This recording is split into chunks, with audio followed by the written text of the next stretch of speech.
श्री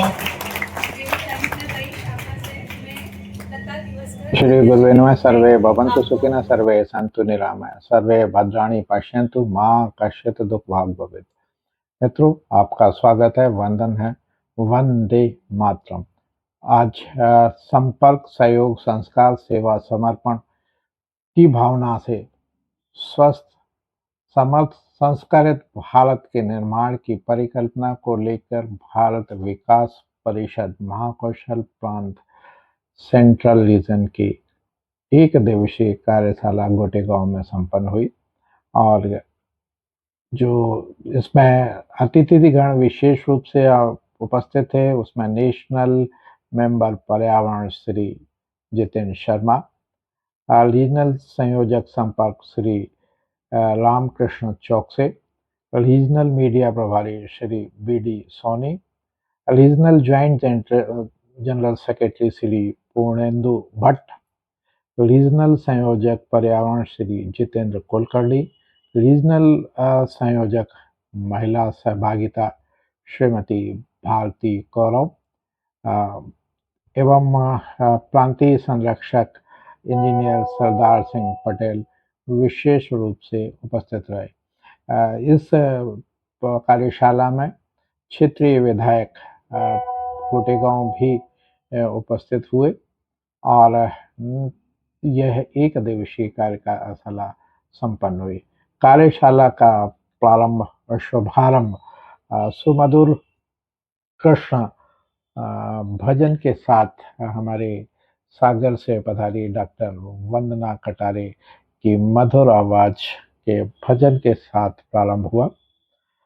मित्रों, आपको बता दूं कि इस कार्यशाला की कुछ विशेष उपलब्धियां रहीं और उन विशेष उपलब्धियों को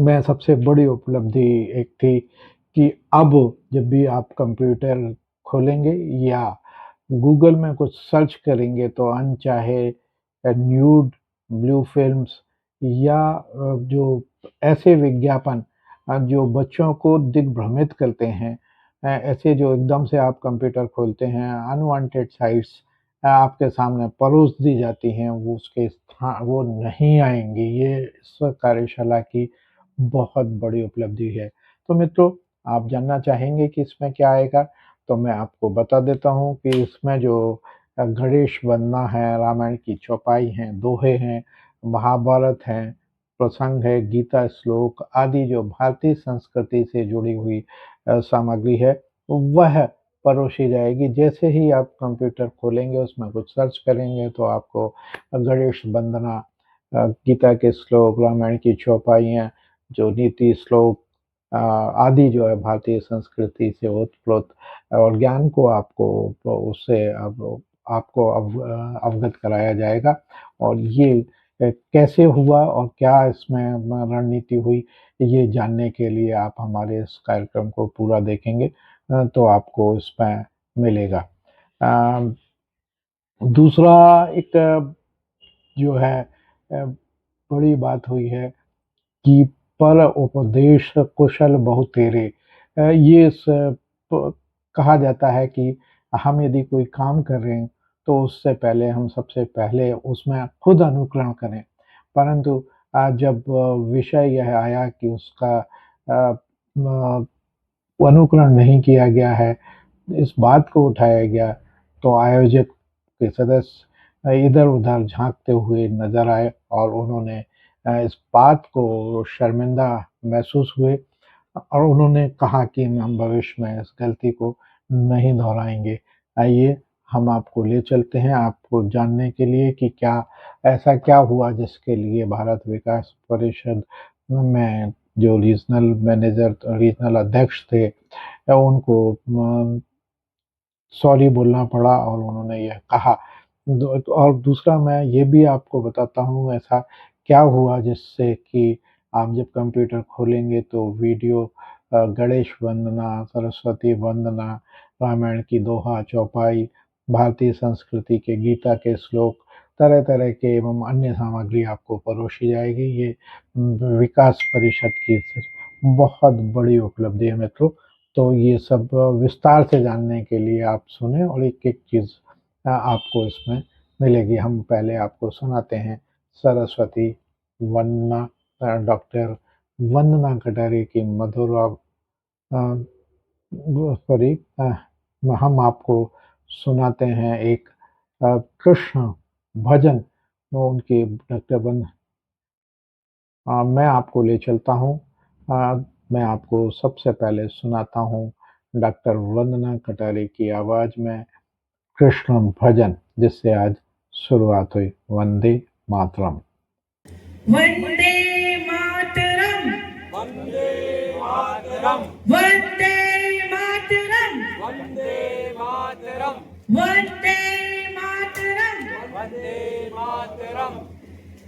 चलिए, जब तक जैसे मुझे भाई जी ने बोला है कि सभा शुरू होने से पहले भजन का एक शुरुआत एक भजन से करते हैं।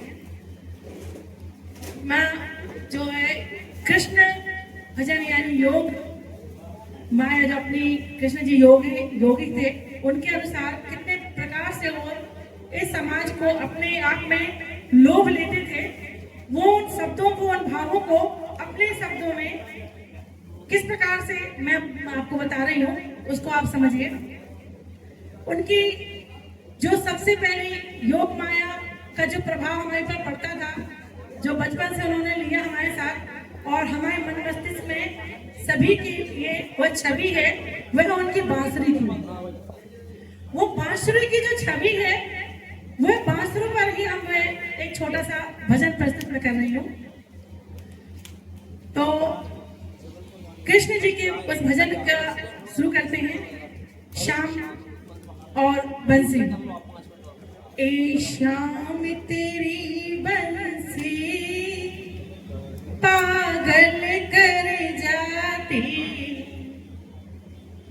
ए शाम तेरी बंसी पागल कर जाती है, मुस्कान तेरी मीठी घायल कर जाती है।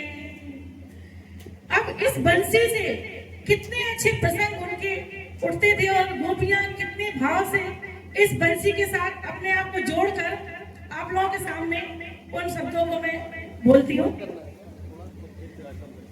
ए शाम तेरी बंसी पागल कर जाती है, मुस्कान तेरी मीठी घायल कर जाती है। गाँव में भी चराते हो, गीता भी सुनाते हो, गाँव में भी चराते हो, गीता भी सुनाते हो। होली के उत्सव की शोभा तुमको भाती, होली के उत्सव की शोभा तुमको भाती है। ए शाम तेरी बंसी पागल कर जाती है, मुस्कान तेरी मीठी घायल कर जाती है। रोते को हंसाते हो, सोते जगाते हो, रोते को हंसाते हो, सोते को जगाते हो, रूठों को मनाने की कला तुमको आती है, रूठों को मनाने की कला तुमको आती है। ए शाम तेरी बंसी पागल कर जाती है, मुस्कान तेरी मीठी घायल कर जाती है। यदि गोरी होती तो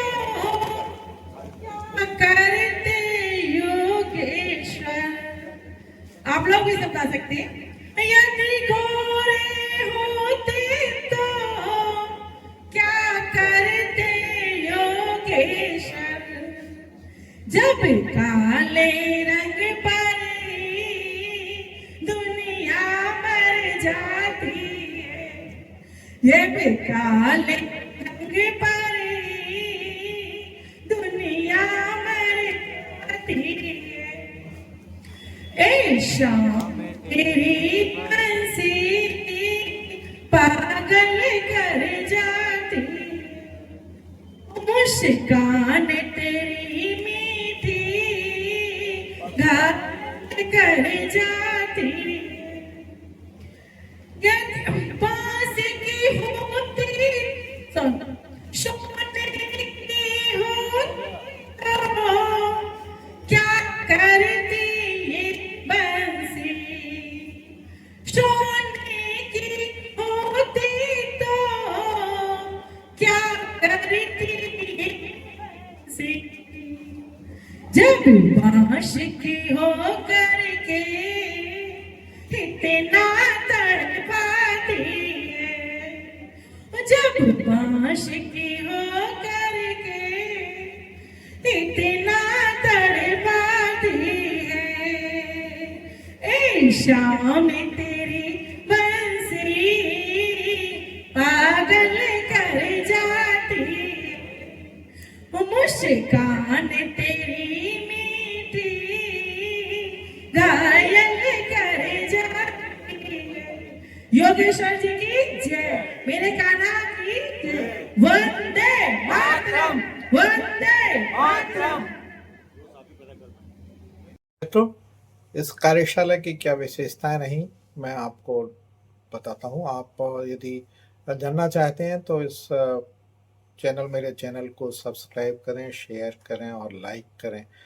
तो आपको मैं बताता हूँ कि ऐसा क्या हुआ जिससे लोग बगलें झाँकने लगे और उनको क्षमा याचना करनी पड़ी, आयोजनकर्ताओं को क्षमा याचना करनी पड़ी।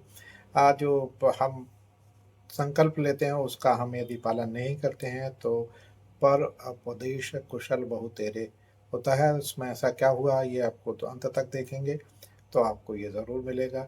दूसरा एक बहुत बड़ी बात है कि अब जो आप अपना कंप्यूटर खोलेंगे तो उस पर आपको गणेश वंदना, सरस्वती वंदना, रामायण की चौपाइयाँ और वो कैसे आपको मिलेंगी इसके बारे में भी हम विस्तार से आपको बताएंगे। दूसरा पर्यावरण पे क्या क्या संकल्प लिए, क्या क्या जो है कार्यशाला में हुआ, और बहुत सुंदर सरदार सिंह पटेल ने हमको बहुत अच्छा मार्गदर्शन दिया। उन्होंने इसको जो है ज़मीनी स्तर पर कार्य करने के लिए प्रेरित किया और देखिए क्या ऐसा हुआ जो नहीं होना चाहिए था। यदि आप इसको जानना चाहते हैं, सुनना चाहते हैं, समझना चाहते हैं तो इसको अंत तक ज़रूर देखें।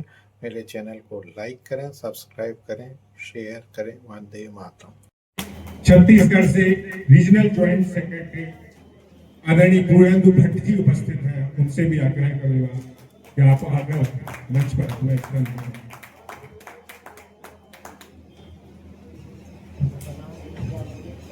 जैसा कि हमारी परंपरा है, मैं आग्रह करूंगा आदरणीय अतिथियों से हमारी भारत माता और विवेकानंद जी के तैलचित्र पर माल्यार्पण करके कार्यक्रम का शुभारंभ करें।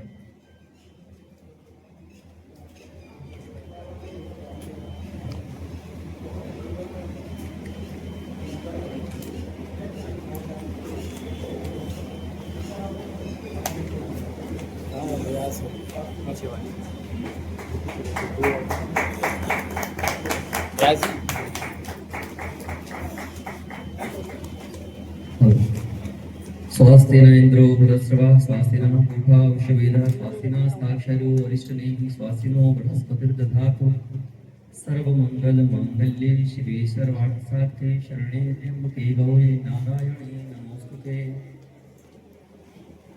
दीपज्वल शुभम करोति कल्याणम आरोग्यम धन संपदां शत्रु बुद्धि विनाशाय दीप ज्योतिर्नमोस्तुते।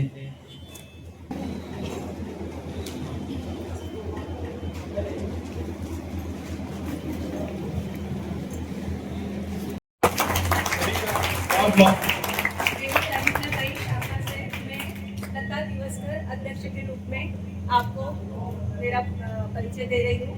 साथ में हमारे साथ 7 लोग आए हुए हैं और सबका परिचय दे रही हूँ। ललिता राउत, ये हमारी शाखा की संस्कार प्रभारी है।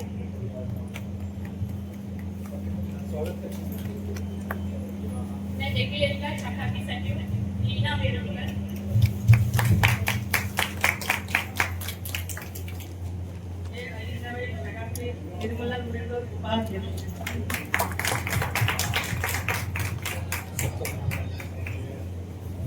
रेखा डिग्रस। नमस्कार, मैं देवी अहिल्याबाई महिला विकास परिषद शाखा की महिला सहभागिता शिक्षिका हूँ।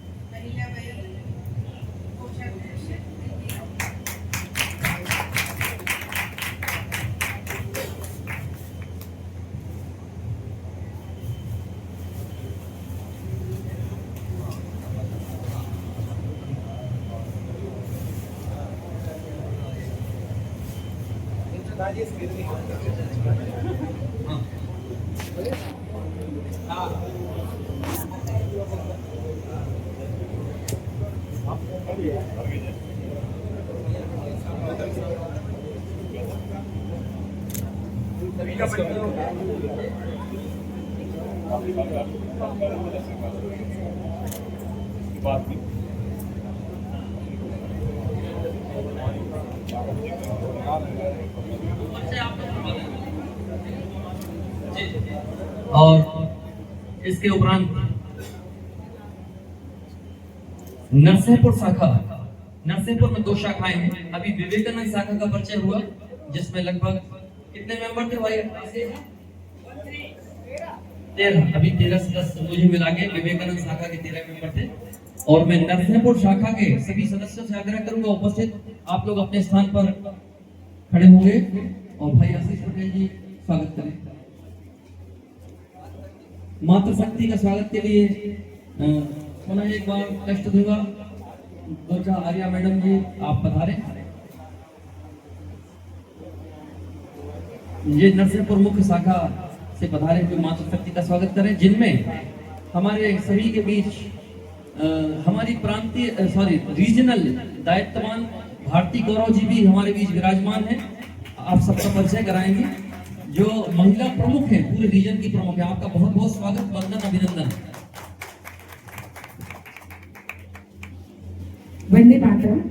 मैं भारती गौरव, भारत विकास परिषद सेंट्रल रीजनल सचिव महिला सहभागिता प्रमुख के दायित्व पर हूँ। मुझे 3 प्रांत मिले हुए महाकोशल, विंध्य और छत्तीसगढ़ प्रांत। और आपके सामने यहाँ पर मैं शाखा नरसिंहपुर से हूँ एक सदस्य के रूप में, और यहाँ पर मेरे बाजू में खड़ी है मुख्य शाखा नरसिंहपुर की महिला प्रमुख श्रीमती सुनीता शर्मा जी। शाखा नरसिंहपुर की उपाध्यक्ष श्रीमती अर्चना सोनी जी।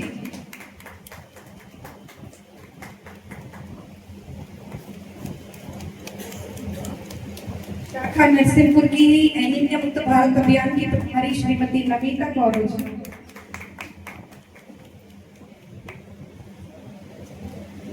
शाखा नरसिंहपुर की महिला सह संयोजिका श्रीमती शुभा पाठक जी।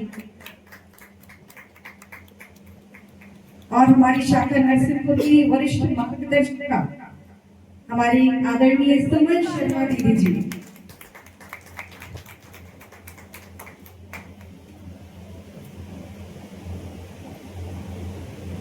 धन्यवाद।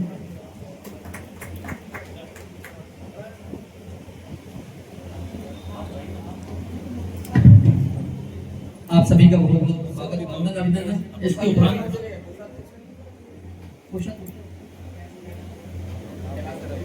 अच्छा नहीं हो गया, अब यहाँ गोटेगांव शाखा जो आयोजन शाखा है उसके विराजमान सभी सदस्य यहाँ पर उपस्थित हैं। तो इसके लिए मैं हमारे विवेकानंद शाखा के हमारे आदरणीय अध्यक्ष महोदय, सचिव महोदय और आप लोगों से आग्रह करता हूँ कि गोटेगांव शाखा का स्वागत कमल जी, आप लोग 2-3 लोग मिलके और यहाँ जो गोटेगांव शाखा के सभी लोग अपने स्थान पे खड़े हो जाएंगे और मातृशक्ति का स्वागत हमारे नरसिंहपुर से पधारी हुई हमारे पूर्व अध्यक्ष कहानी श्रीमती सुनीता राजपुर जी, आप और किरण भाभी जी, आप लोग दो लोग मिलके और यहाँ गोटेगांव की मातृशक्ति का स्वागत करेंगे। आप पूर्व अध्यक्ष रहे हैं नरसिंहपुर में, आप सभी जानकारी के लिए बता दूं, श्रीमती सुनीता राजपूत जी ने नरसिंहपुर शाखा विवेकानंद शाखा का एक बार संचालन किया है।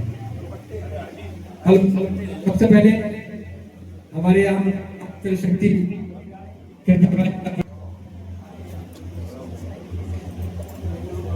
हमारे बीच में सामान्य दुर्गा जी, स्नेहलता जी एवं मातृशक्ति ग्रुप में 5-6 जो महिला समूह उपस्थित है, सबसे पहले उनका स्वागत करें। श्रीमती दुर्गा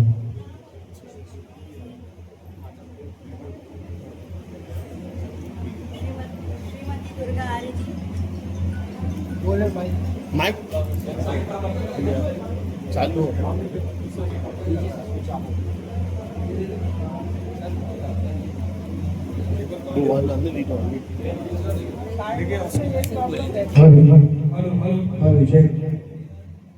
ओम सभी को सादर नमस्ते। मैं पतंजलि से तहसील प्रभारी दुर्गावाड़ी सभी मातृशक्तियों का मैं स्वागत करती हूँ, वंदन करती हूँ, अभिनंदन करती हूँ। और मैं 2009 से पतंजलि से जुड़ी हूँ, तभी से मैं यहाँ गोटेगांव में योग क्लास कर रही हूँ।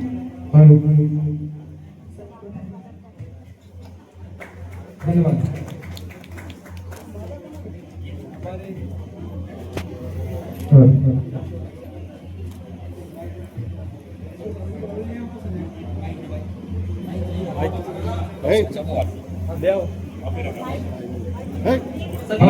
बच्चे देते जाए आप हमारे अध्यक्ष सम्मानीय गोविंद सिंह जी पटेल, सम्मानीय सचिव श्री राकेश शर्मा जी, सम्मानीय हमारे अध्यक्ष राकेश शर्मा जी, सम्मानीय आशीष पटेल जी, सम्मानीय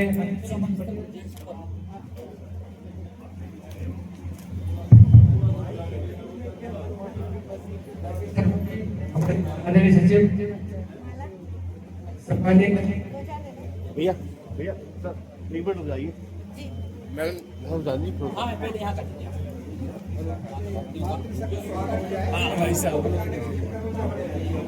हेलो सम्मानीय अजीत सिंह जी पटेल,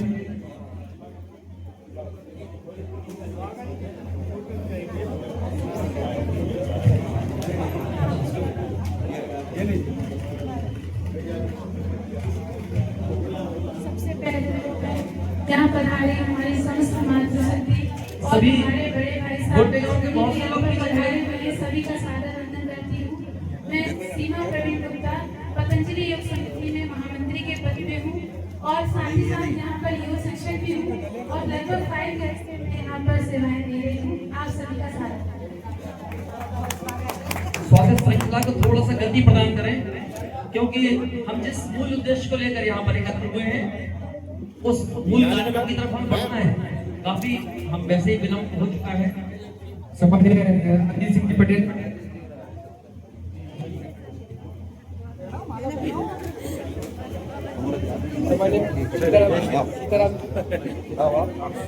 सीताराम जी,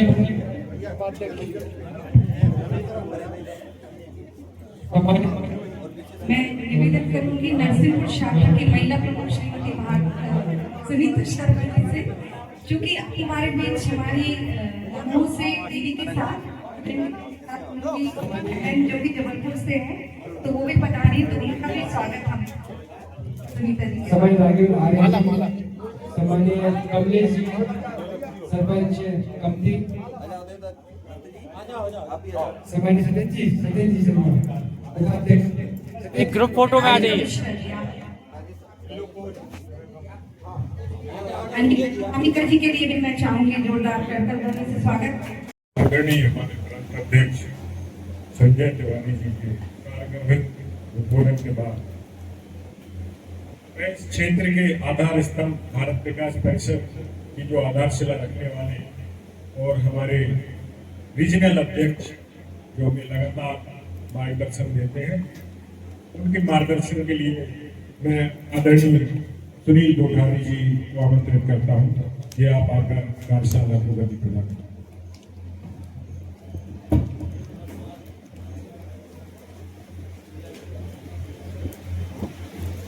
बोलिए भारत माता की वंदे।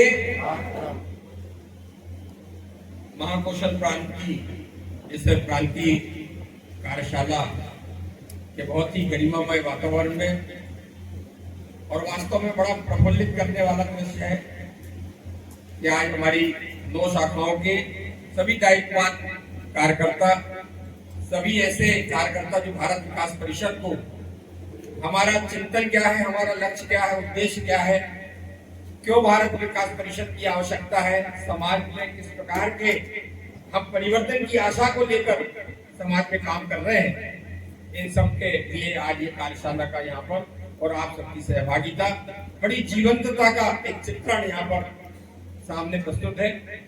ऐसे हमारे रीजनल जॉइंट जनरल सेक्रेटरी जो कि बिलासपुर से छत्तीसगढ़ से हमारे बीच में है, आदरणीय पूर्णेंदु कुमार भट्ट साहब का परिचय तो वैसे हुआ, लेकिन मैं आपको बता दूं कि लगभग 350 के लगभग जज इनके बनाए हुए जज हैं।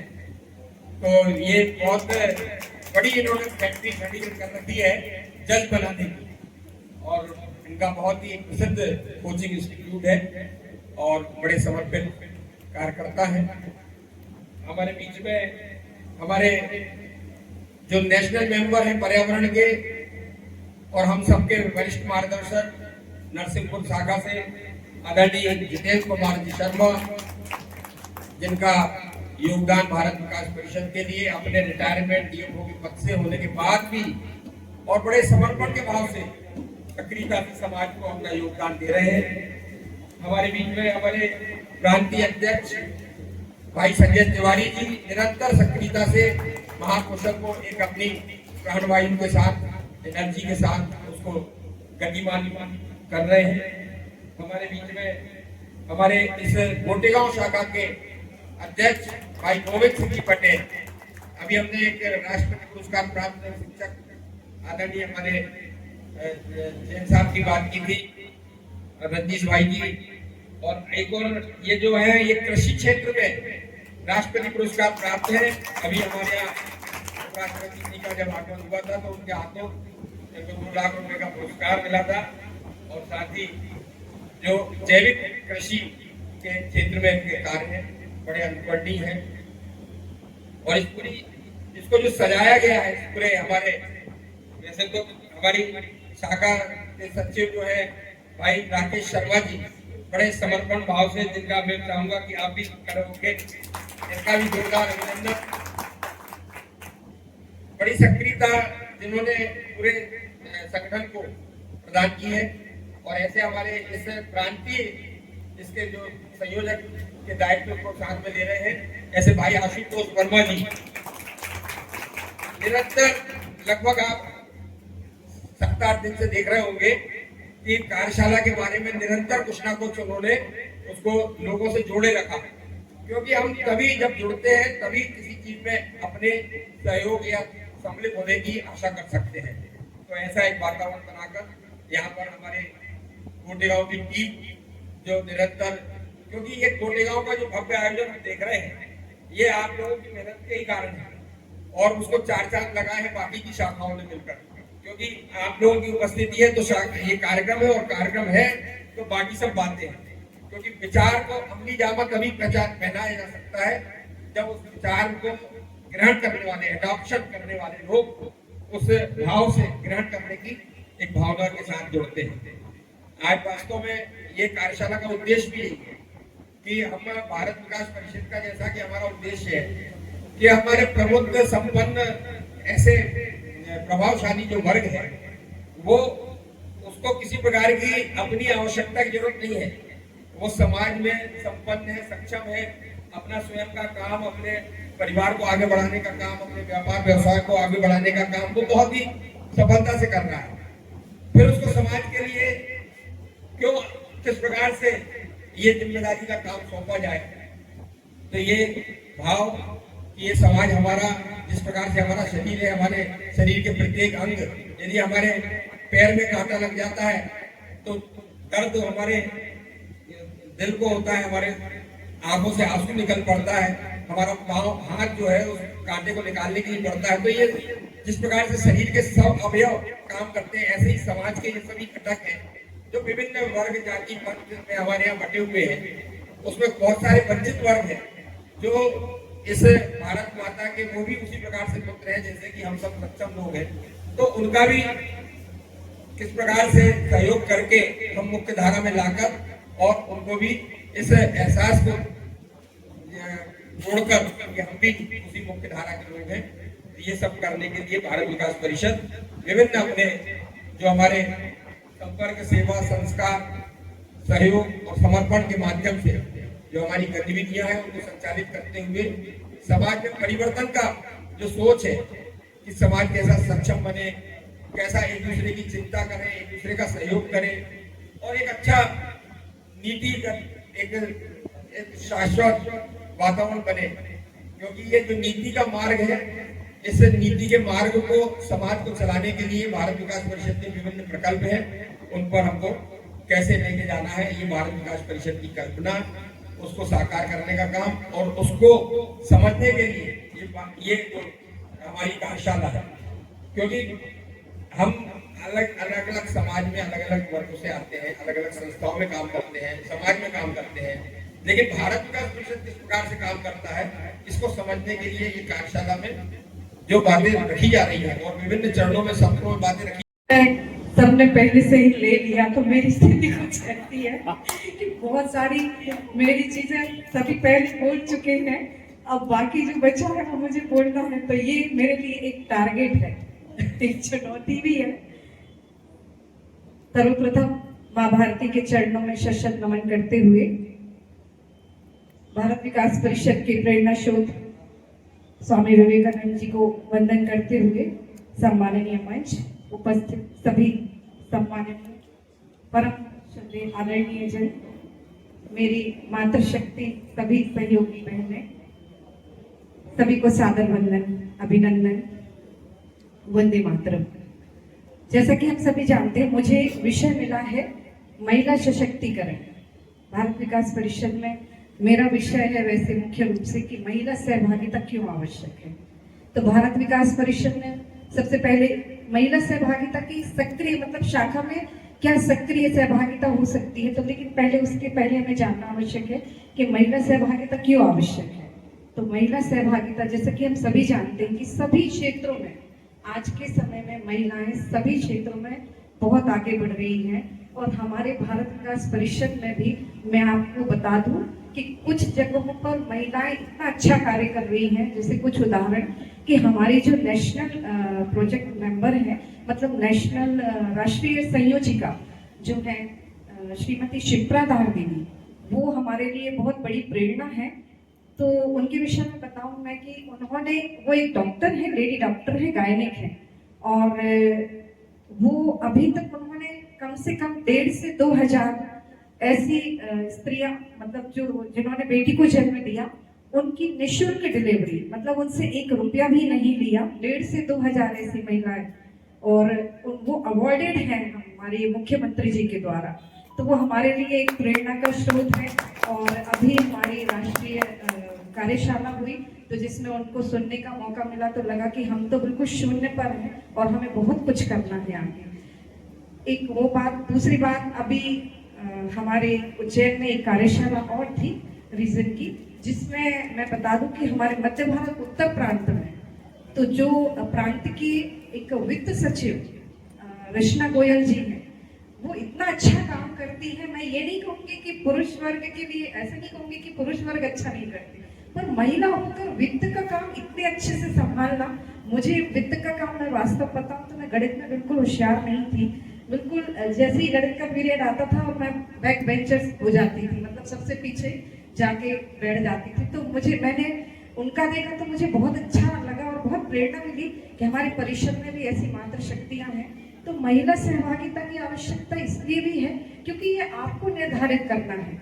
आप परिषद से जुड़कर आगे इन दायित्वों का निर्वहन करने वाली हैं। आप तैयार हो रही हैं इसके लिए, तो इसकी शुरुआत यहीं से होगी कि आप पहले परिषद में कैसे एंट्री लेते हैं, कैसे कार्य को संभालते हैं, कैसे एक साधारण सदस्य के रूप में रहकर सारा कुछ समझते हैं। फिर उसके बाद जब आपको दायित्व मिलता है तो आप उसको कैसे निभाते हैं।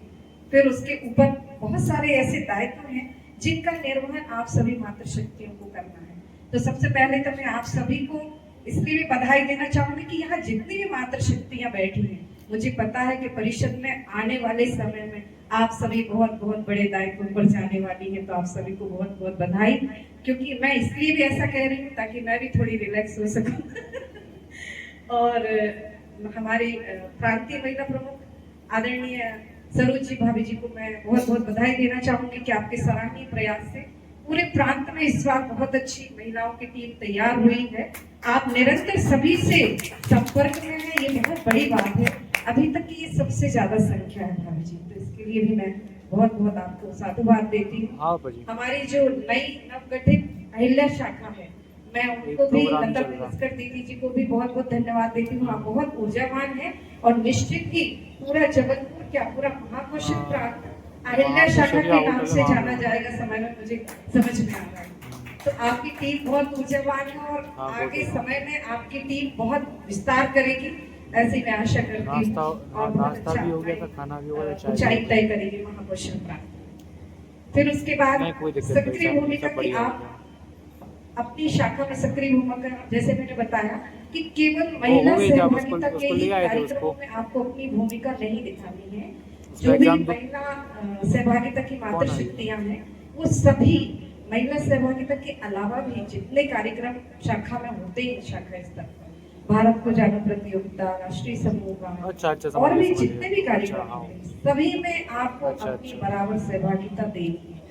केवल महिला सहभागिता प्रकल्प से ही संबंधित हमें ध्यान नहीं रखना। तो उनको दिया है हमारा दायित्व बड़ा है, हम सभी एक माँ हैं और माताओं का हम सभी का, हम जैसे पूरे परिवार को लेकर चलते हैं, ऐसे ही हमें पूरे परिषद परिवार को एक सूत्र में बांधकर चलना है। इसके अलावा मुझे दूसरा विषय दिया गया है कि मुझे प्रकल्पों के विषय में जानकारी देनी है आपको कि महिला सहभागिता की जो प्रकल्प है, तो मैं उन्हें संक्षिप्त में आपके सामने रखती हूँ चूंकि समय बहुत ज्यादा हो गया है। तो महिला सहभागिता के जो मुख्य प्रकल्प हैं, उनमें पहला है एनीमिया मुक्त भारत अभियान। मैं कई बार पहले भी बता चुकी हूँ, परंतु चूंकि बहुत सारी मातृशक्तियां हमारी यहाँ पर नई हैं, शाखा से आई हुई हैं, तो एनीमिया मुक्त भारत अभियान के तहत मैंने बताया था पहले भी कि हमें, जैसे हम यदि कोई शिविर लगाते हैं, हीमोग्लोबिन टेस्टिंग का एक शिविर लगाते हैं, जिन बच्चियों में रक्त अल्पता है, बच्चियों या मातृशक्तियों के लिए या बच्चों के लिए भी, बेटों के लिए भी लगा सकते हैं, ऐसा नहीं है, कोई बंधन नहीं है। तो हम जहाँ भी लगाते हैं, यदि किसी का 7 पॉइंट से कम आता है तो हमें उस पर बहुत ध्यान से काम करना है।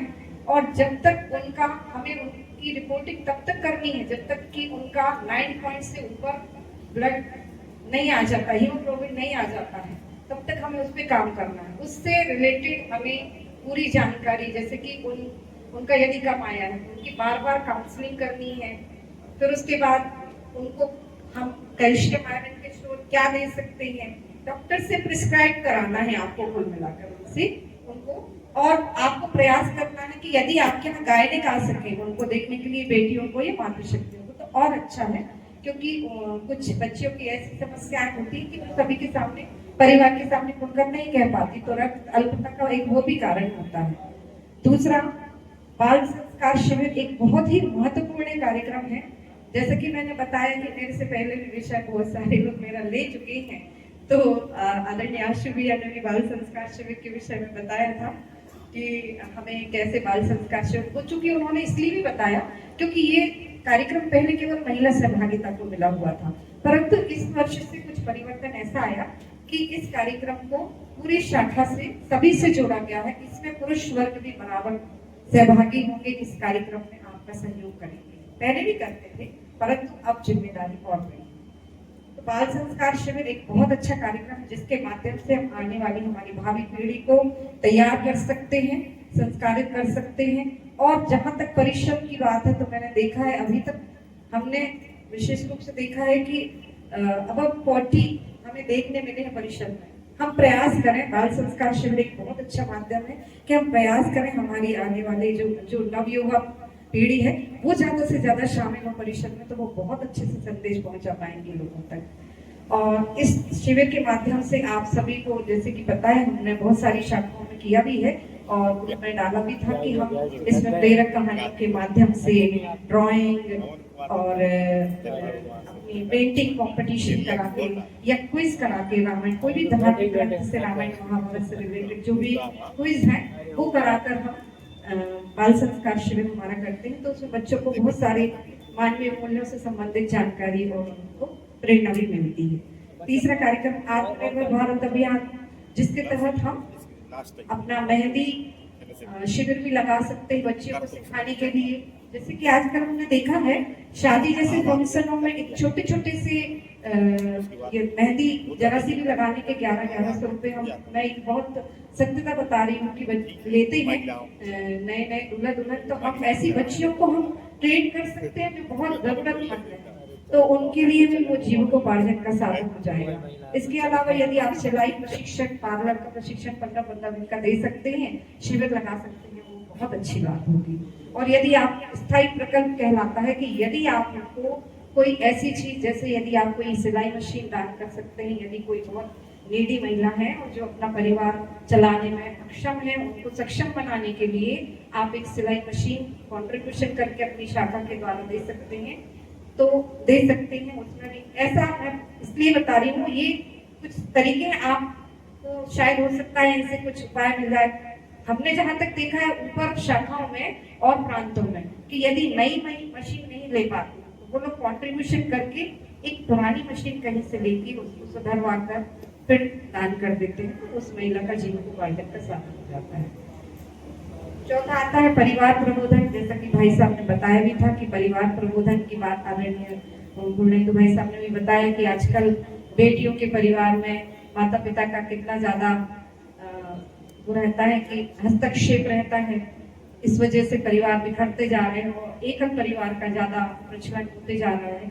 तो संयुक्त परिवार एकल परिवार में ना हो, ना बदले और हमारी संस्कृति सभ्यता बनी रहे, हम सभी एक साथ जुड़े रहे, संयुक्त होकर चलते रहे। तो इस हेतु में परिवार प्रबोधन कार्यक्रम बहुत आवश्यक है। इसके अंतर्गत आपके आसपास यदि कुछ ऐसा हो रहा है घटित, तो आपको बहुत ध्यान देना है और उस परिवार की काउंसलिंग करके उन्हें एकल परिवार बंटने में, संयुक्त परिवार को बंटने से बचाना। पांचवा है युवा संस्कार। युवा संस्कार अभी नया कार्यक्रम पहले सहभागिता में शामिल किया गया है, इसलिए जितना बाल संस्कार शिविर जरूरी है उससे कहीं ज्यादा हमने देखा अभी कुछ घटनाएं ऐसी हुई। पिछले दिनों आपने एक सोनम नाम की लड़की की घटना सुनी जो कि इंदौर की थी, उसने जिस घटना को अंजाम दिया। कल नरसिंहपुर में ही एक बहुत बड़ी घटना हुई परसों के दिन कि एक लड़के ने एक लड़की का वही हत्या कर दी हॉस्पिटल में ही। सब थे वहां पर खड़े हुए थे। कहीं ना कहीं संस्कारों की कमी के कारण ही ये सब हो रहा है। अब ज्ञापन सौंपा गया है कि उस बच्चे के घर, उस लड़के के घर पे बुलडोजर चलाया जाए। एक छोटा सा उदाहरण, कोई कहता है कि ये बहुत गलत है, पर मैं जहां तक जानती हूँ तो ये ठीक है। इसलिए ठीक है, वो करना भी जरूरी है क्योंकि ये मैसेज समाज तक जाना चाहिए कि यदि आप अपने बच्चों को संस्कार नहीं देते हैं तो ये स्थिति आपको भी भुगतना पड़ेगा, माँ बाप को भी।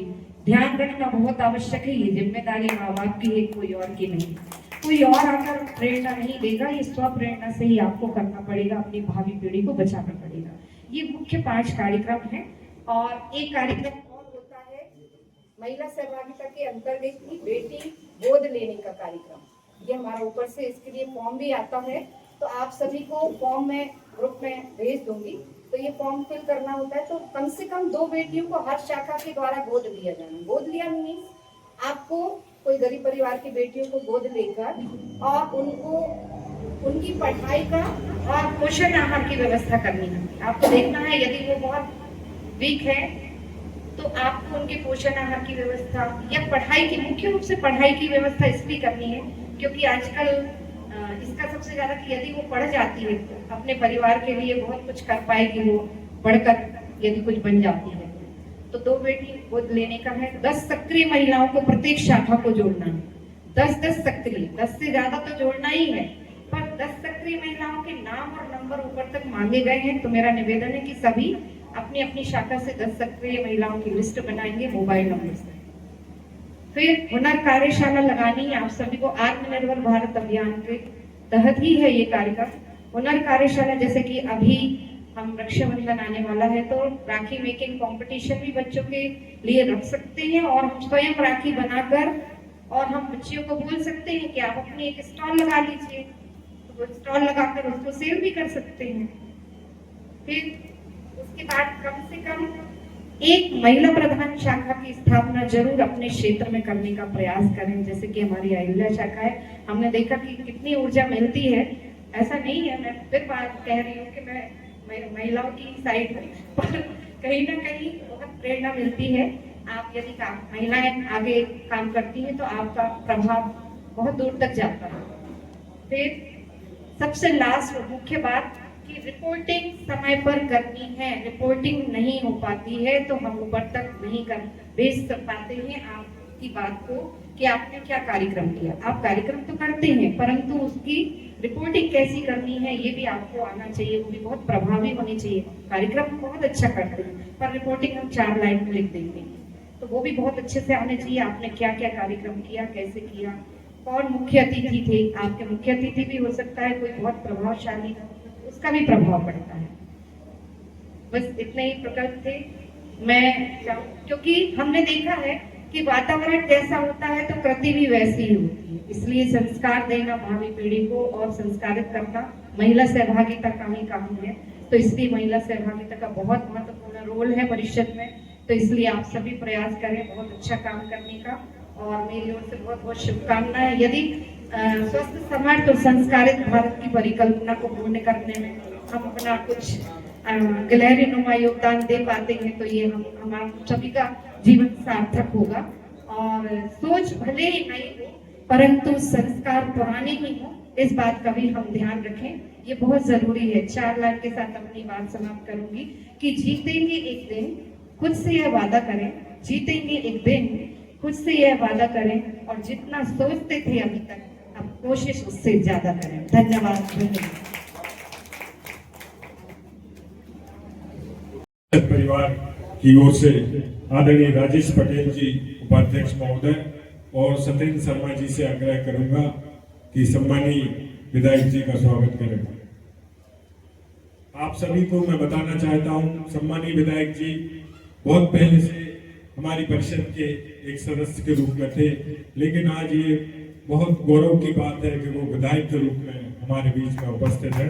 जोरदार तालियों से अभिनंदन करें।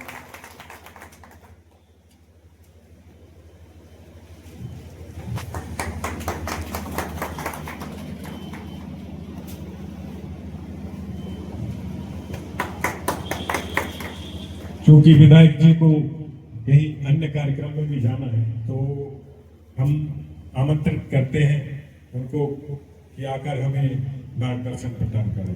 आदरणीय विधायक जी।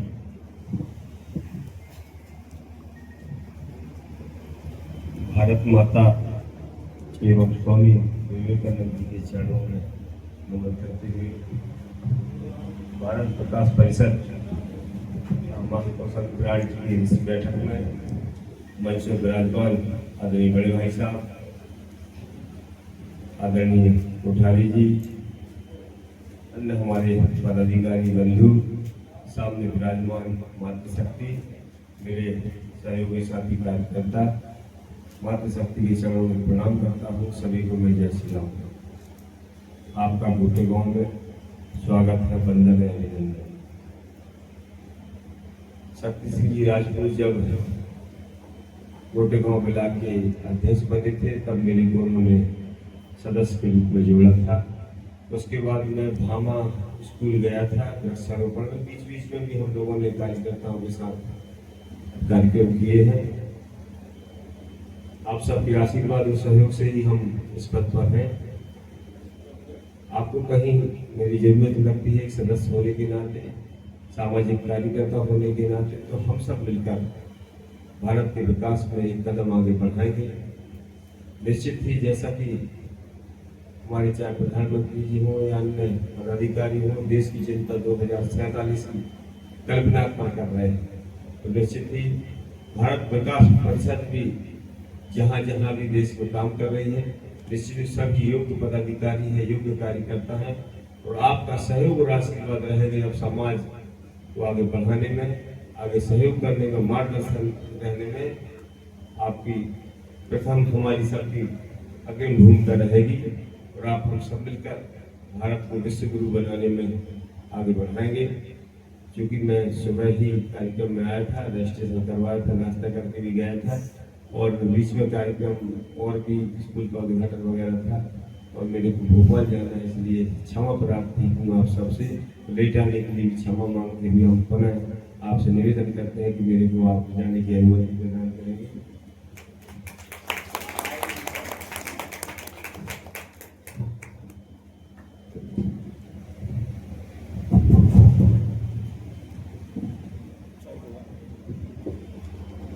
हम परिषद परिवार की ओर से आपका धन्यवाद ज्ञापित करते हैं कि आपने अपने व्यस्ततम समय में भी कार्यशाला में अपना अमूल्य समय प्रदान किया। अब मैं कार्यशाला को गति प्रदान करते हुए आमंत्रित करता हूँ भारत विकास परिषद के रीजनल सेक्रेटरी आदरणीय पूर्णेंदु भट्ट जी को कि आप आकर कार्यशाला को आगे मार्गदर्शन प्रदान करें।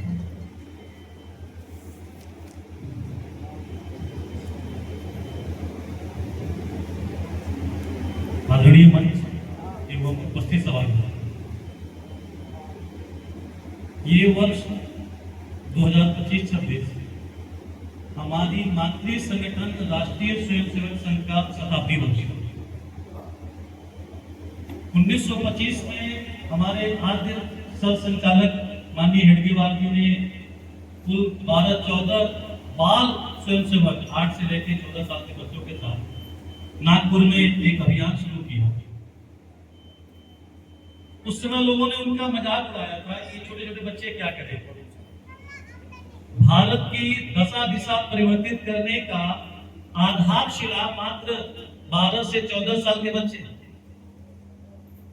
लेकिन ये सत्य है कि भारत इतनी उर्वरा शक्ति है, भारत में इतने मनीषी पैदा हुए हैं, बस कल्पना को साकार करने की जरूरत है और जिजीविषा और दृढ़ इच्छा शक्ति चाहिए। आज 100 वर्ष हो गए, विश्व के 29 देशों में हिंदू स्वयंसेवक संघ के नाम से राष्ट्रीय स्वयंसेवक संघ की शाखाएं लगती हैं।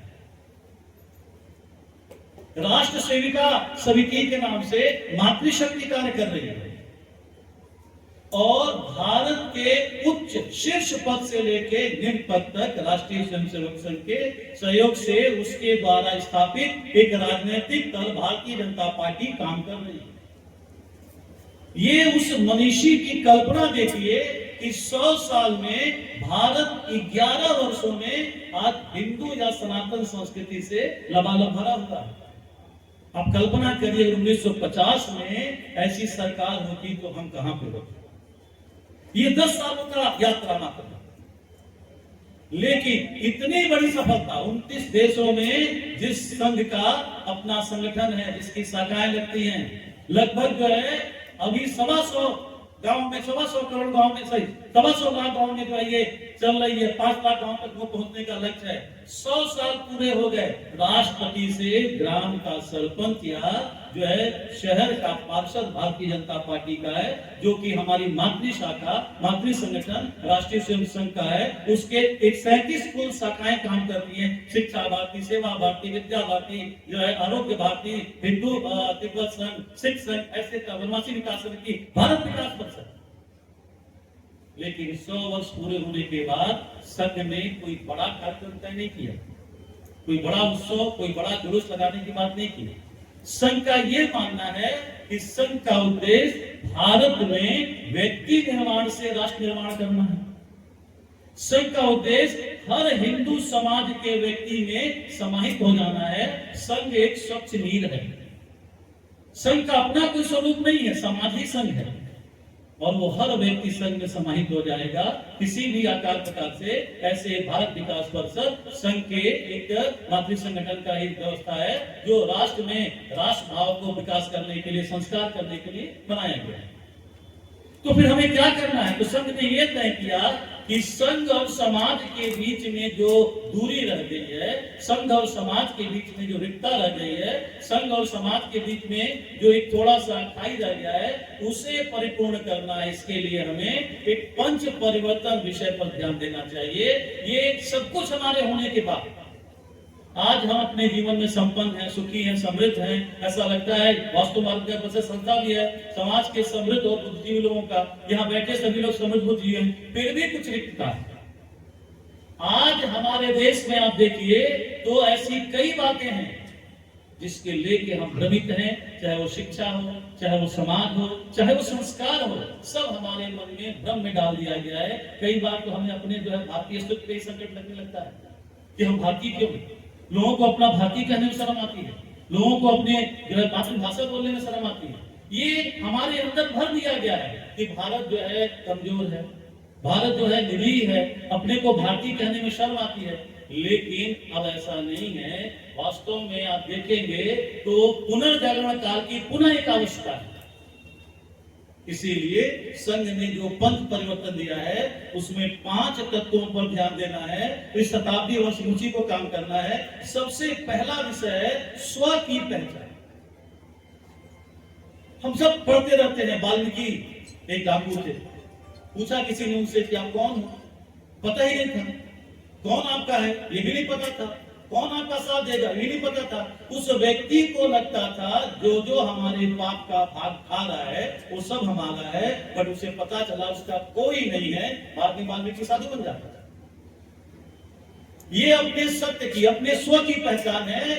वाल्मीकि के पहले उसके वजूद को हम लोग नहीं जानते थे। जब वाल्मीकि ने अपना स्वयं का पहचान किया तो वाल्मीकि कहलाते हैं। तुलसीदास के बारे में जानते हैं कि पत्नी प्रेम में ऐसा लिखा है तमाम साहित्यों में कि वो 100 को नदी समझ के गंगा पार गए, सांप को रस्सी समझ के चले गए, अपनी पत्नी के पास गए और प्रशंसा किया कि देखो तुम्हारे पास आने के लिए क्या क्या यत्न नहीं किया, क्या क्या संकट नहीं उठाया। लेकिन पत्नी ने इसको निराकृत कर दिया, उनको जो है एकदम अपमानित कर दिया। बोला हार मार के शरीर के लिए इतना यत्न किया, ईश्वर के लिए करते तो क्या हो जाता। वो स्वामी तुलसीदास दुनिया के मात्र कवि हैं जिनकी रचना में कोई त्रुटि नहीं है। अमेरिका सर्च कर रहा है कि दोहा, सोठा, छंद एक भी मात्रा की त्रुटि क्यों नहीं है। ये जो है उस समय के व्यक्ति ने क्यों कर पाया? स्वयं को पहचान लिया। तो आज समय आ गया है कि स्व पे गर्व किया जाए।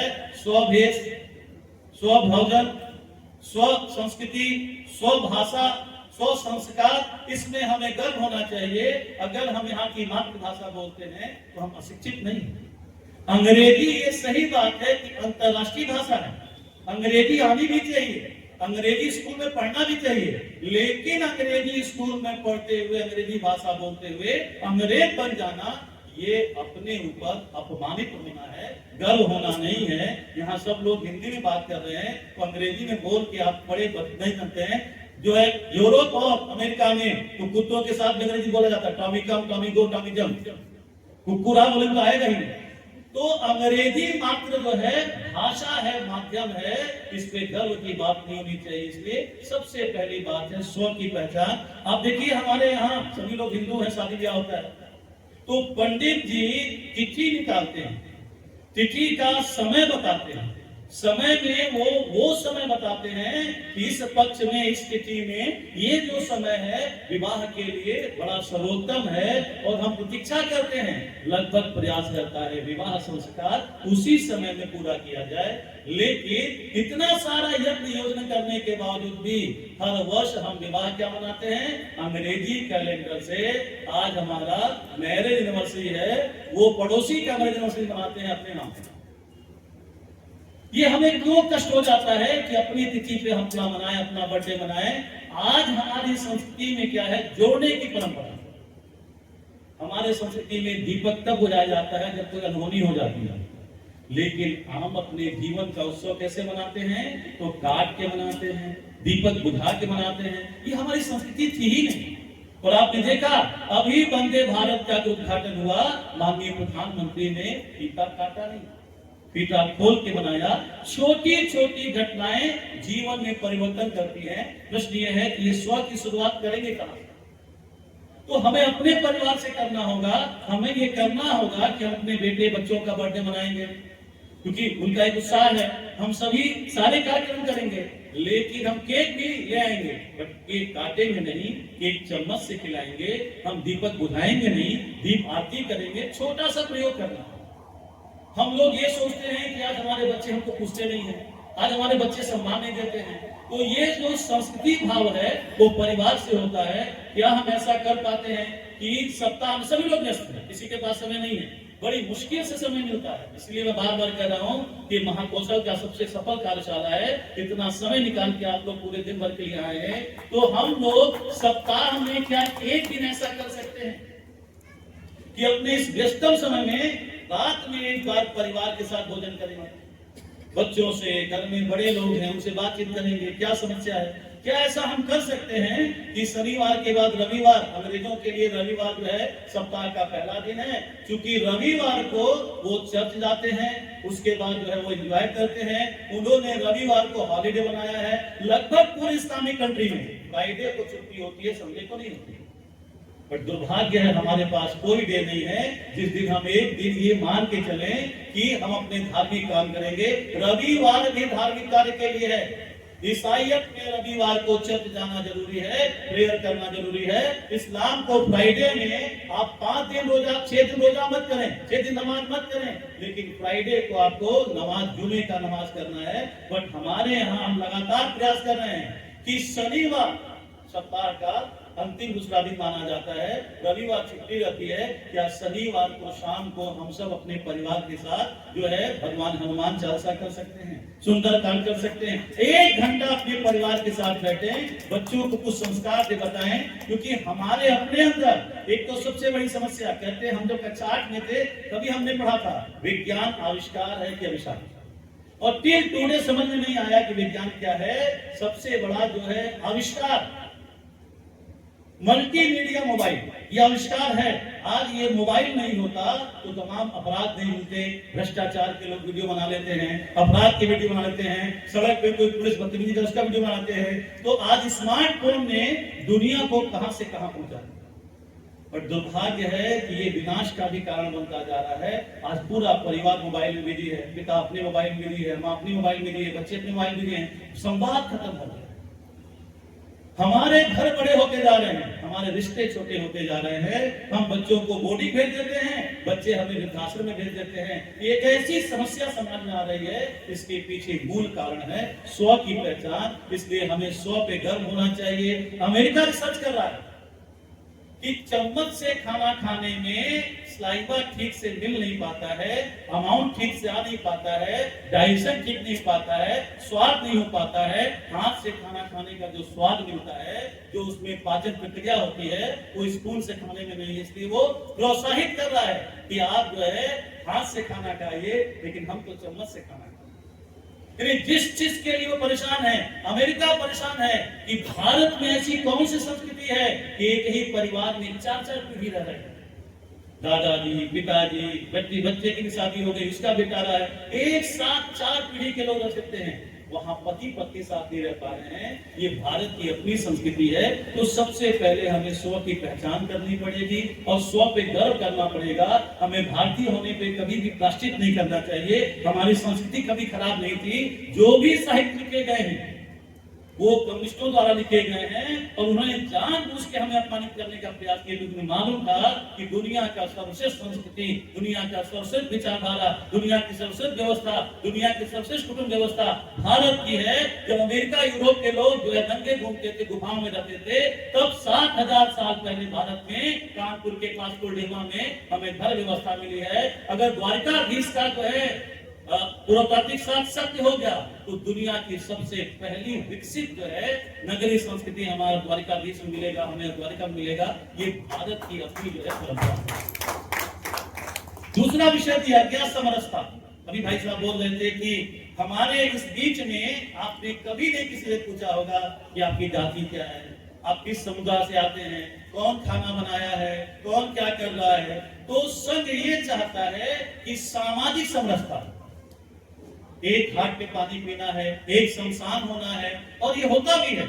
आप ऑफिस में काम कर रहे हैं, उत्तर प्रदेश से एक मुख्यमंत्री मायकी जाती है और उनके जो सबसे करीबी मिश्रा जी हैं वो ब्राह्मण हैं। तो जैसे मायावती भी मुख्यमंत्री बनती हैं, कोई उनकी जाति नहीं पूछता। हमारे छत्तीसगढ़ में 122 कलेक्टर हैं जो कि पिछड़ी जाति से आते हैं, उनकी पत्नियां ब्राह्मण या ठाकुर, तो उनकी जाति नहीं पूछता है। तो जैसे आप वर्ग व्यवस्था में आ जाते हैं, जैसे आप क्लास व्यवस्था में आ जाते हैं, कास्ट पूछना बंद कर देते हैं। लेकिन हम सामान्य लोग कास्ट पे ज्यादा ध्यान देते हैं। तो सामाजिक समरसता ध्यान देना पड़ेगा। मातृशक्ति की हम बात कर रहे हैं, बड़ी दयालु होती है, भावनात्मक भी होती है। घर में जो भाई लोग काम करते हैं, दिवाली है, त्योहार है, सारा सामान देती है, उनके लिए सारा मिठाई, उनके बच्चों की मिठाई, कपड़े, सब कुछ देती है। लेकिन कभी प्रयोग करके देखिएगा कि दिवाली के दिन उस महिला के घर जाइएगा जो आपके घर में काम करते हैं, दरवाजा खटखटा के उसे बोलिएगा एक काम छूट गया बहन, तुम्हें सारी विदाई मैंने कल कर दिया था, बट एक काम छूट गया था, तुमसे गले लगना, तो देखिएगा जिंदगी भर आपकी गुलाम हो जाएगी। तो समरसता पैदा करना है। समरसता केवल भाषणों में या जो है कार्यक्रम में नहीं होना चाहिए, समरसता भाव में रहना चाहिए। राम और हनुमान की समरसता देखिए कि हनुमान बानर जाति के होते हुए राम से ऊपर हो जाते हैं, तुम भरत जैसे मेरे भाई हो। तो समरसता भाव है। आप देखिए समरसता का परिणाम क्या है कि राम के साथ सभी लोग हैं, लेकिन रावण जैसा योग्य, रावण जैसा महान होने के बाद उसका भाई अपने साथ नहीं है। तो आपको समाज के निचले तबके को भी अपने साथ लाना होगा। और हमारे हिंदू धर्म में ये भी कमिश्न का खेल है। हमारे हिंदू धर्म में जाति व्यवस्था थी ही नहीं। ऋग्वेद के 20वें मंडल में लिखा हुआ है कि विश्व वशिष्ठ जो है ब्राह्मण है, उनकी मां क्षत्रिय है, उनका एक भाई शिल्पकार है, यानी वर्ण व्यवस्था कर्म आधारित है। मैं कहने को तो ब्राह्मण हूँ, मैं काम वैश्य का करता हूँ, शिक्षा बेचता हूँ, फीस देता हूँ, पैसा देता हूँ। तो हमारे यहाँ 4 जो वर्ण व्यवस्था है वो कार्य आधारित है। जो अज्ञानता को दूर करे वो ब्राह्मण है, जो सुरक्षा को दूर करे वो क्षत्रिय है, जो अभाव को दूर करे वो वैश्य है, जो असहयोग को दूर करे वो जो है शूद्र है।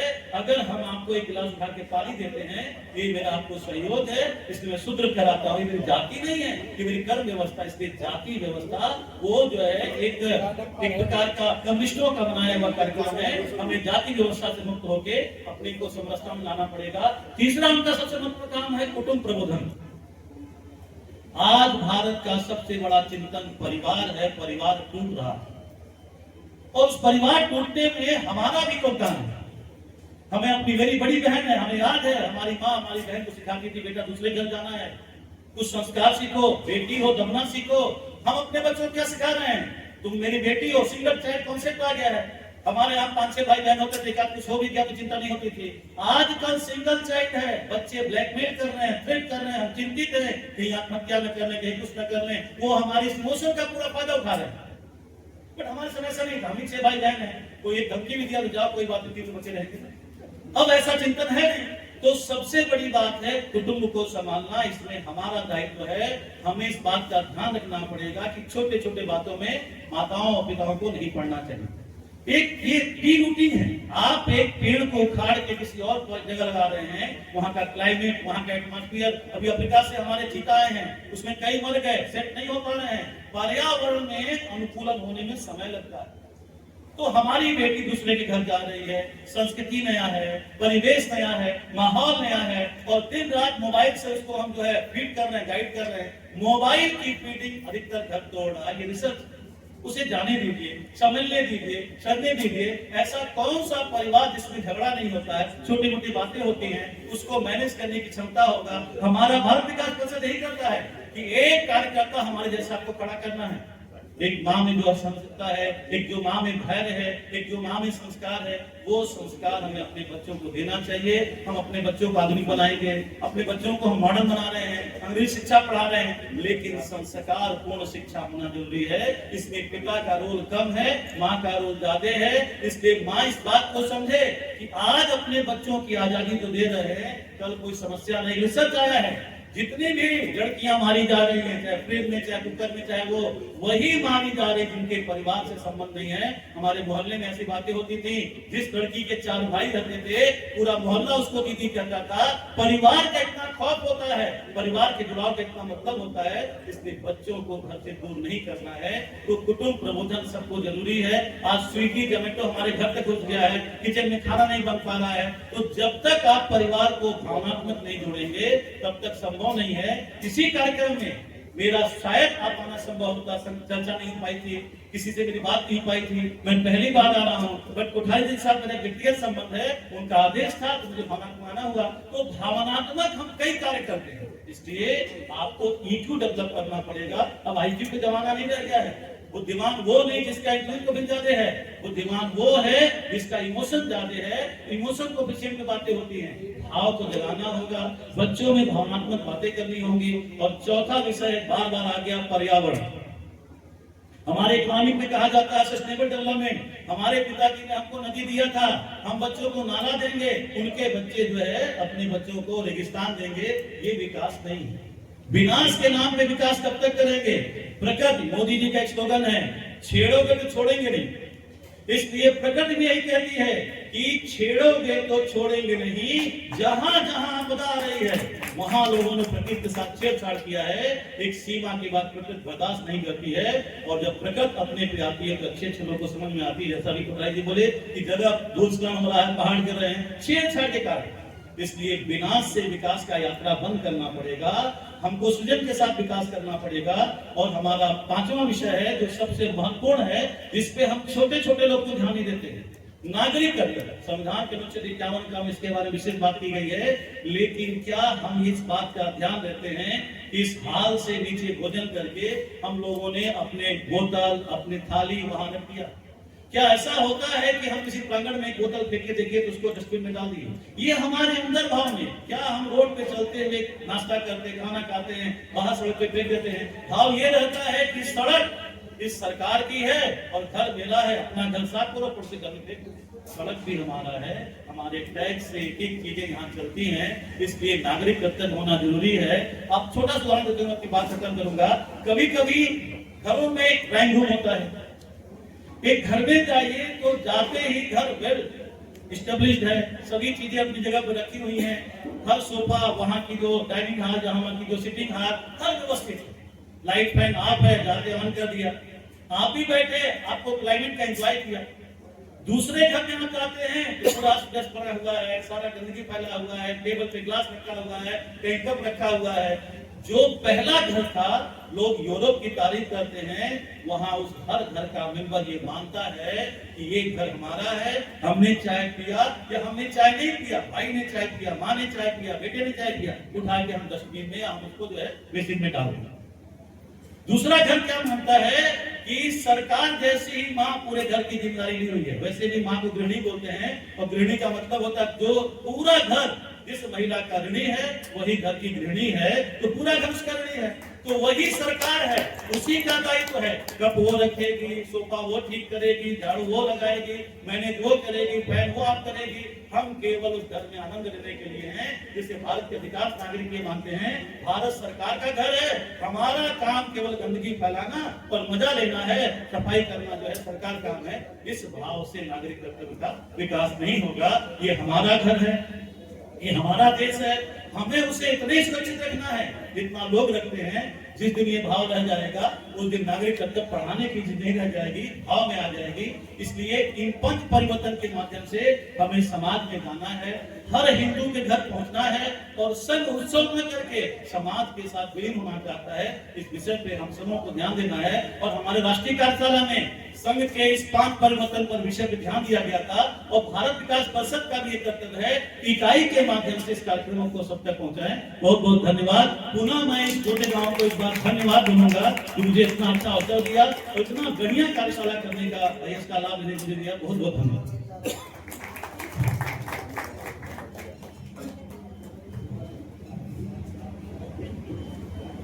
समाज परिवर्तन और पर्यावरण पर बहुत ही सुंदर तरीके से हमारे बीच में आदरणीय भट्ट साहब ने बात रखी। हम बहुत बहुत आभार व्यक्त करते हैं। अब मैं आमंत्रित करता हूं हमारे प्रांतीय संरक्षक आदरणीय सरदार सिंह जी पटेल को कि वो आए और हमें मार्गदर्शन प्रदान करें। आदरणीय भाई साहब।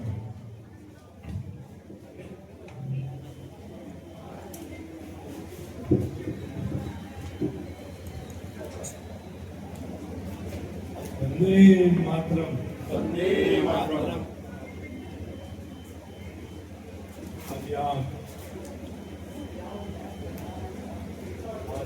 लोगों के बीच में आकर मुझे बहुत ही गर्व महसूस हो रहा है। I am really feeling honoured. Mahakoshal park के सभी जगह से यहाँ पधारे सभी अतिथियों का हम स्वागत करते हैं, वंदन करते हैं, सबको प्रणाम करते हैं। मंचासीन हमारे पुराने मित्र, हम लोग साथ में इंजीनियरिंग में साथ में पढ़े। कोठारी जी कॉलेज में बहुत डायनामिक थे और इस तरीके के समाज के जो भी काम हो रहे हैं वो सब हम लोगों का काम करते थे उस समय। तब सब लोगों के साथ मिलजुल के ही रहते थे। वहाँ भी मंच कार्यक्रम ये करते थे, बहुत ही डायनामिक, बहुत ही अच्छे। जब हम लोग रिटायरमेंट होके आए, मैं एक्चुअली गेल में नौकरी करता था, अपने बारे में थोड़ा सा बता देता हूँ। और गेल में नौकरी करते हुए 2009 में जब मैं वहाँ एग्जीक्यूटिव डायरेक्टर था तो फिर मैंने छोड़ दिया था किसी वजह से। तब से हम लोग यहीं मैं गोटेगांव में रहता हूँ और दिल्ली में भी रहता हूँ, तो बीच बीच में हम लोग आते रहते हैं। और यहाँ कोठारी से मुलाकात हुई। कोठारी जी ने इसमें जुड़ने का एक बार हमें प्रपोजल रखा, तो हम लोगों ने कहा ठीक है भाई, हम लोग साथ में तो थे, और फिर मिल गए हैं तो साथ में काम करेंगे। जहाँ तक इसको बढ़ाने की बात है, भारत विकास परिषद को, चाहे रीजनल लेवल पे हो या प्रदेश लेवल पे हो, प्रांत लेवल पे हो, मैं कोठारी जी को पूरा श्रेय देता हूँ। अपनी तरफ से जो मैंने देखा है, इन्होंने कितनी अच्छी टीम खड़ी की है, जो टीम अपने आप ही काम करती है। ये किसी पे कोई दबाव नहीं है, किसी पे कोई बॉसगिरी नहीं है, ये अपनी तरीके से काम करवाते हैं। और इनका जो इस तरीके का स्नेह और अच्छे तरीके से ये काम करवाने का और उसको फॉलो करने का इनका जो तरीका है वो सभी को पसंद आता है। तो ये कोठारी जी एक अच्छा काम कर रहे हैं। हर जगह मैं देखता हूँ कि हर जगह जितने भी जिले हैं सभी जिलों में ये जाते भी हैं। कल ही मेरे को लोगों से कुछ लोग मिले थे, 5-6 लोग जो वहाँ के प्रोमिनेंट हैं। उन लोगों ने भी इसको भारत विकास परिषद में जुड़ने की आशा व्यक्त की थी। बिस्करे जी उनको जानते होंगे, एक तो नरेंद्र बजाज थे, साथ में जिला पंचायत अध्यक्ष पहले बड्डा वो भी थे, एक आपके वहाँ स्कूल कॉलेज चलाते हैं गुप्ता जी। इस तरीके 5-6 लोग थे जो सब लोग ज्वाइन करने के लिए उत्सुक हैं। आप उनसे मिलें और उनसे बात करें, वो सब लोग ज्वाइन कर लेंगे और भी लोगों को जोड़ लेंगे। भारत विकास परिषद में जो भट्ट जी ने भी बोला है, सबने बहुत ही मतलब एक प्रेरणादायक है। और भट्ट जी को मैं पहली बार सुनता हूँ, उनको मैं प्रणाम करता हूँ। यहाँ हमारे प्रांतीय अध्यक्ष संजय तिवारी जी, उनको भी प्रणाम करता हूँ। और हमारे यहाँ पे उपस्थित शर्मा जी हैं, यहाँ पे गोटेगांव से, सभी को प्रणाम करता हूँ। मैं ये जो सब कुछ संघ के बारे में और उनकी नीतियों के बारे में सब कुछ डिस्कशन हुआ, उससे मैं पूरी तरह से सहमत हूँ। मैं उससे हट के थोड़ी सी बात करूँगा। मैं बात करूँगा संगठन की। संघ तो एक मदर बॉडी है, बड़ी बॉडी है, उसमें सब बहुत सारी हमारे यूनिट्स आती हैं। भारत विकास परिषद भी उसमें एक यूनिट है। अब हमें भारत विकास परिषद का विस्तार करना है। बहुत पुरानी यूनिट है, 63 में ये बनी थी और इसमें बहुत सारी जगह शाखाएं बनती हैं, फिर खत्म हो जाती हैं, फिर से नए तरीके से उनका पुनर्जन्म होता है। तो ये क्यों हो रहा है? मतलब एक जो संघ है, संघ तो एक बार बहुत छोटे से स्टार्ट हुआ था और वो धीरे धीरे ग्रो करता गया। इमरजेंसी आई, बहुत सारी दिक्कतें आई, बीच में थोड़ा सा वो डाउन हो गया, मगर उसने अपना मिशन नहीं छोड़ा। आज पूरे देश में अगर कोई एक संगठन है तो आरएसएस है। इसे सरकार तो चली रही है, बट सरकार के अलावा सारी सामाजिक जितनी भी गतिविधियां हैं या जो भी प्रकल्प हैं उनके अच्छे से काम कर रहे हैं। तो भारत विकास परिषद में इतना ज्यादा जुड़ाव, फिर उसके बाद में वो खत्म हो जाना, फिर जोड़ना, इसके लिए हमें कुछ ना कुछ तो सोचना पड़ेगा। जो जहाँ भी काम कर रहा है, जो भी जिस भी शाखा में काम कर रहा है, मैं तो चाहता हूँ कि वो शाखा के लोग और भी नेटवर्किंग करें। देखिए पिछले चांस मैंने ऐसी बात की थी तो लोगों ने कहा आपको क्वालिटी और क्वांटिटी, खाली क्वालिटी से काम नहीं चलता है, आपको क्वांटिटी में भी काम करना पड़ेगा। आप लोगों को जोड़ना पड़ेगा, लोगों को जो जाना होगा वो चला जाएगा। क्वालिटी के चक्कर में आप क्वांटिटी भी नहीं बढ़ाओ तो बाद में वो खत्म ही हो जाए, यूनिट तो बहुत ज्यादा ठीक नहीं है। मैं ये आग्रह करूंगा कि आप लोग अपने आसपास के सभी लोगों को प्रेरित करें, उनको जोड़ें और एक बड़ा सा ऑर्गेनाइजेशन इसको क्रिएट करें। यहाँ तक महाकोशल प्लान की बात है, ये उसी का एक एफर्ट है कि हम लोगों ने पहले एक जिला लेवल पे समागम किया था, जिला में एक स्कीम बनाई, इसके बाद में हम लोगों ने उसको प्रांत लेवल पे यहाँ पे किया। तो मैं चाहता हूँ कि प्रांत लेवल में भी अब जो जिले के लोग हैं, हर जिले से वो अपने यहाँ पे एक मीटिंग करना, बाहर से लोग आएंगे, लोग दिखेंगे और वहाँ के लोग भी जुड़ेंगे। इस तरीके से हम लोगों को एक नेटवर्किंग करके इस ऑर्गेनाइजेशन को आगे बढ़ाना है और जो जितना भी अच्छा बेहतरी के लिए हम कर सकते हैं उसको हम करें। एक बार सुनील भारती मित्तर एक जगह लेक्चर दे रहे थे और मैं भी वहाँ उपस्थित था, तो उन्होंने ये एक बात की थी कि एक तो होता है परफेक्शन और एक होता है स्पीड। अगर आप परफेक्शन में जुड़ जाओगे तो आप नई चीज कोई लॉन्च कर रहे हो तो वो लॉन्च ही नहीं कर पाओगे, कोई दूसरा आ जाएगा। तो आपको स्पीड भी मेंटेन करके रखनी है। परफेक्शन तो सेकेंडरी है, पहले तो आप लॉन्च कर दो। उसने कहा हमने एयरटेल में फोन लॉन्च कर दिया, परफेक्शन पे ध्यान नहीं दिया, कितनी नेटवर्क है, कितना सही है कि नहीं है। परफेक्शन तो हम जिंदगी भर करते रहेंगे, बट कम से कम स्पीड पे तो काम करो। ऐसा काम करो कि आप बिल्कुल छा जाओ वहाँ पे। आप ही सबसे मस्त, मतलब आजकल एयरटेल ही सबसे पहले आ गया था यहाँ पे। तो इस तरीके की चीजों को हमको जो दूसरों के एक्सपीरियंस है उससे भी सीखना है। तो हम लोगों को यहाँ पे मैं हमेशा से कहता रहा हूँ कि इस ऑर्गेनाइजेशन को हम एक लेवल तक ले जाएंगे। जब आप इस लेवल पे ले जाओगे, आप यहाँ पे सक्रिय तरीके से रहोगे, तो हमारे लोग इसमें हर लेवल पे रहेंगे, रीजनल लेवल पे भी रहेंगे, नेशनल लेवल पे भी रहेंगे। और एक जब आएगा ना कि हर जगह आप लोग रहोगे तो फिर आप लोगों की बात भी सुनी जाएगी और आप जैसे आइडिया देंगे वैसे सब कुछ होगा। तो देशभक्त की ऑर्गेनाइजेशन है, देशभक्ति के लिए काम कर रहे हैं, समाज के लिए काम कर रहे हैं। मगर ये है कि कई बार आपके मन में कोई बात रह जाती है तो आप उसको करवा नहीं पाते हो। जब आपके पास पद या पोस्ट होती है या आपको किसी का लोग कहते हैं कि आप इस लायक हो, ये तभी आप ये कर पाते हो। तो हम पद को पोस्ट के कोई लालची नहीं है, ना करना चाहते हैं, बट अगर आप कुछ करना चाहते हो, कोई विजन आपके मन में है, कुछ है, तो आप वहां रहते हुए उसको इम्प्लीमेंट कर सकते हो। जैसे भट्ट जी ने बहुत सारी बातें जो भी बोली है संघ के बारे में, इन सब चीजों को संघ इम्प्लीमेंट कर रहा है और उसके साथ ही हम लोग भी इसमें वही समरसता की बात और उसी तरीके की जो ये बात कर बहुत सही है ये। मगर हमें इसमें शिक्षा पे भी बहुत बड़ा ध्यान देना है। अगर ये अम्बेडकर शिक्षित नहीं होते, अगर वो शिक्षित नहीं होते तो कुछ नहीं कर पाते। उन्होंने शिक्षा ली, शिक्षा लेने के बाद बाहर जाके ध्यान आया उनको कि जात पात तो होती नहीं, ये तो हमारे यहाँ भी है। और अगर जात पात नहीं होगी और जात पात अगर यहाँ पे होगी तो ये प्रॉब्लम आएगा। कोशिश उन्होंने की कि जात पात ना रहे, जात पात तो होती है, अपने यहाँ तो पुराने जमाने से चल रहा है।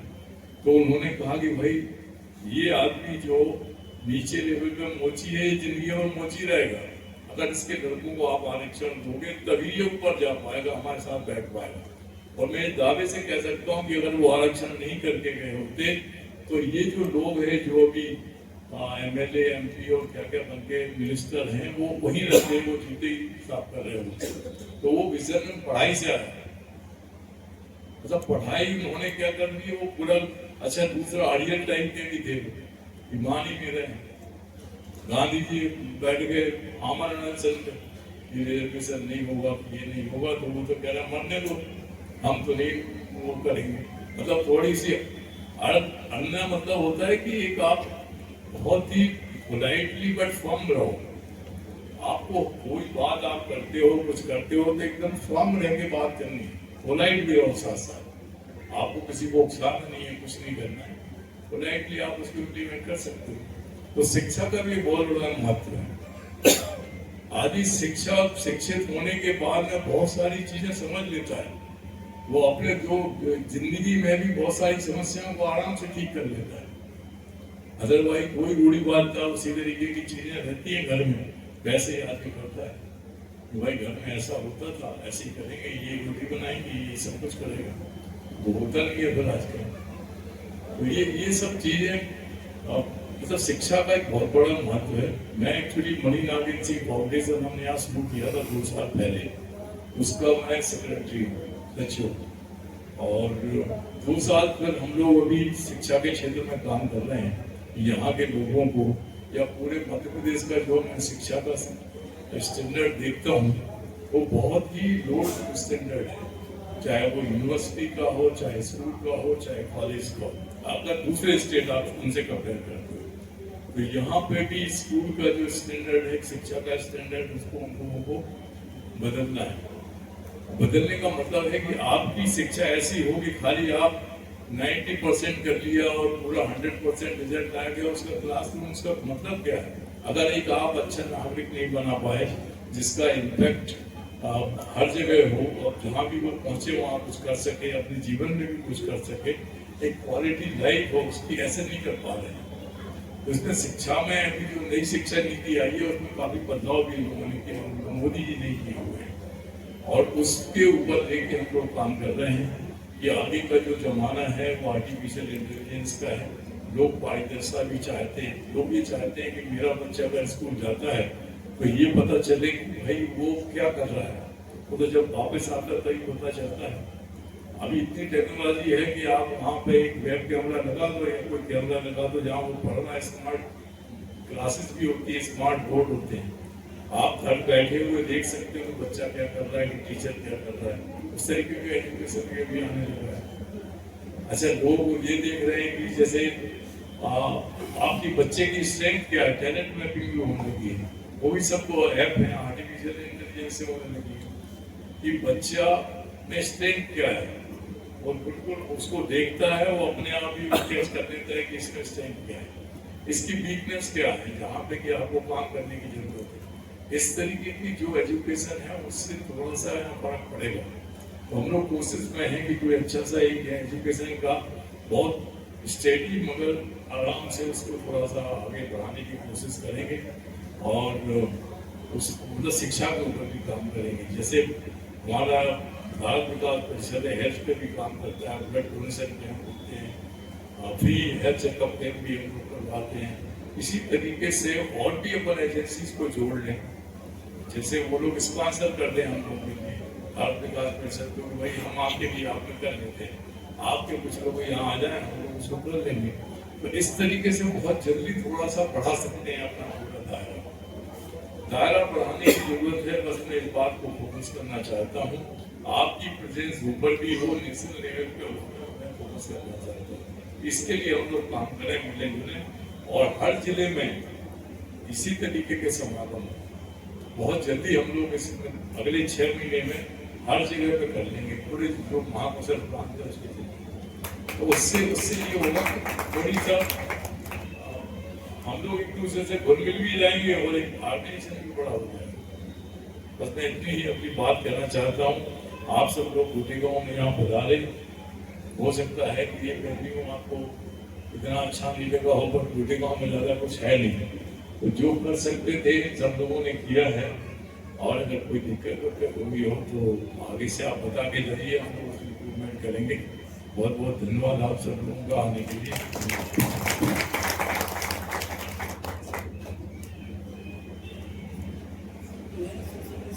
बहुत बहुत धन्यवाद आदरणीय भाई साहब। आपका प्रेरणाप्रद ओजस्वी उद्बोधन निश्चित रूप से हम सभी के लिए मार्गदर्शन प्रदान करेगा। अभी जैसा कि सम्मानीय अतिथियों का आदेश है कि 10 मिनट के लिए एक टी ब्रेक ले लेते हैं, उसके बाद फिर पुनः कार्यशाला प्रारंभ। सुविधा आकाश है, थोड़ा दूर कर लो, हाथ पैर सीधे कर लो, चाय वहाँ पर रखिए, चाय बिस्किट ले लेके थोड़ा पंक्ति बना के जाएंगे और पंक्ति बना के लेके भीड़ नहीं करेंगे वहाँ।